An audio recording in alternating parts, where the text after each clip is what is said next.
at a bonus to the thing today as another technique you can use that is a little more involved, but by no means huge anymore because of the publishing angle and stuff that online print-on-demand publishers offer.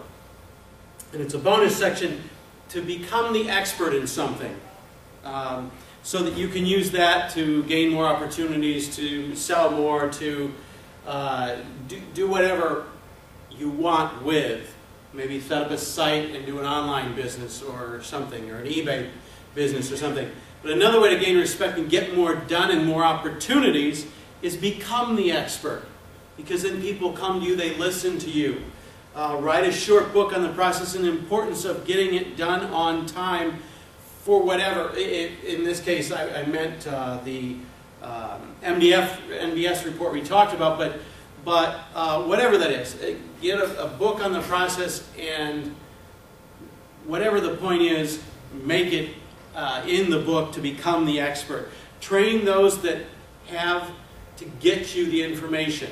In this case, the MDS report again, but you basically are training people on something that you become the expert on, and therefore then if you have products or services that then they can buy, you can show them why they should buy yours, and you have taken that role.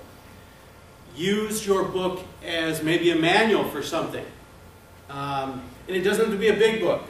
Mine, 6x9 is sort of the standard, and you'd be surprised at how easy it is to get 100 pages or 75 pages at 6x9 in sort of a double space kind of setting with the extra book pages. But you could maybe use it as a manual for training on something, maybe at work or in an association or something. You can use it, to train other people at other facilities, maybe, if that applies to your situation. But my point is, these are different ways you could use this expert status. In the financial planning arena is an easy example, because if you then can show potential clients that you have written a book and speak on financial, whatever it is, if it's financial planning or a particular area in planning or something, then you are definitely seen as more of an expert, because a book makes you be seen as an expert. Therefore, you can get speaking kinds of things, or like I say, sell more, whatever it is. If you go this route, how should I write this? Decide what you want to do with your book first. Left side is what most people do. Right side is what sort of I'm doing, and some others that make it more of a business. Become a speaker, online business person, bestseller status, make it a business. Is that a driving factor? Or is it smaller volume, maybe something specifically personal or hobby driven, or maybe your specific role in a business, or something where you won't want to distribute it nationwide, but you want to use it for something specific? That's sort of the left side, and that's where most people will flow. There's my two little buddies on the bottom down there I was talking about earlier. Bishan Maltese sisters, actually, and on the right's Eddie Murphy's house, actually. So if you want to become big time, Eddie Murphy, go right side. If you go to a smaller, more personal side, go left side. The writing process I used, at least, and I modified this, but I took some of the base from a guy out of Canada that showed me a process. I looked at lots of processes and then sort of adapted my own.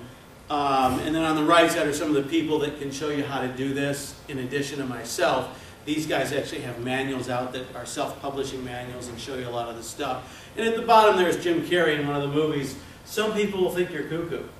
But again, there are naysayers everywhere. Do what works for you. But on the left side you can see you outline a chapter, 18 words for the idea of that chapter. Delete the 3 that are least important. Put the 15 remaining in an order that you would cover in a chapter. Make a sentence. Put each of those words into a sentence. The 15, so you have 15 sentences. Convert the sentence to a question. Each of those sentences 2 questions. Leave 3 blank lines after each sentence. Now, answer the question for each of those 15 with 3 powerful words that would answer it. Put a 5-minute countdown. I used even 10. Countdown timer. Picture the answer to that question, first question, and include those 3 main words in there, and start writing. And include those words, like I said, in the first paragraph or so. Write as fast as you can.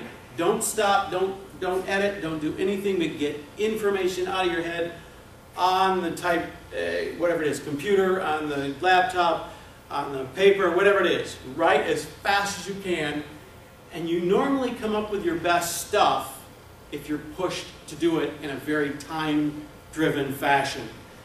So you're pushed, you normally get a couple, 2/3 of a page or so in those 5-10 minutes, and 10 pages a chapter, and you get maybe 5 or 8 to 10 chapters, you got your 100 pages. You got a book. Getting the draft is the key to the whole thing. The rest of the process takes a while, but it is not hard at that point. And if you push your mind to get your best stuff out, you'll get it out. The publishing process, I broke it into 3 options. I'm the middle one. I have my own publishing company and an attorney and so forth, so I know how to set that stuff up. And I went and hired all these people as contractors. You have to upfront the dollars, but you get to keep all the intellectual property rights. You control the whole process. You understand it really well, like I do now. And you're in a state to be able to, you could go to the self-publishing route afterwards if you wanted to for other books, or you could go to the right side. So let's stick with the left for a minute. Self-publishing, POD is print-on-demand route. Lots of companies out there that do it now. CreateSpace was bought by Amazon, and so they're probably the biggest hitter now. I happen to go to the biggest, because I'm a publisher, I could go to Lightning Source, which is the biggest online digital printer, and they are owned by the biggest wholesaler in the world, Ingram, who has about 75–80% of the market in the world, and then Baker & Taylor has a big chunk of the rest. And so I hit the distribution market right through my printer, who's hooked up with the big wholesaler, who's hooked up with all the retailers. So I was able to get into the big distribution market and be able to be gotten by all bookstores, not in all bookstores, but you're available to all bookstores and on print on demand. So that day you get an order, they print and send it. On the right side is sort of the traditional side. Many, many fewer possibilities here. Very few books are taken now at this point. They're like 0.1% or something of books are taken. It's not even that, I don't think. It's an extremely tiny thing. You got to go through a whole process, and you might do it, but you sort of want some platform now before you get there. People following you, sell some books, have printout, this and that, and have some following online. Maybe a blog, maybe an e-zine. Have a number of people following you and have sold a chunk before you can sort of get the right side anymore. House underneath there is Travolta. That's the big hitter kind of side.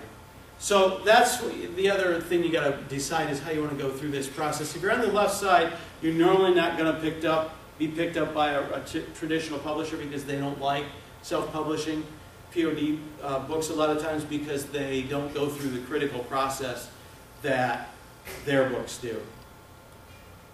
And this is the kind of places I speak, and the kind of people that, different kinds of folks that book me, and lots of messages on the right side that I deliver. I have a whole bunch of messages now because I have several other books in the series in draft of some level and some in the publishing arena now. And so I have several in the series coming out here fairly soon, and lots of topics. So typically I can put together some custom stuff for your event and cater it to whatever your need is at this stage.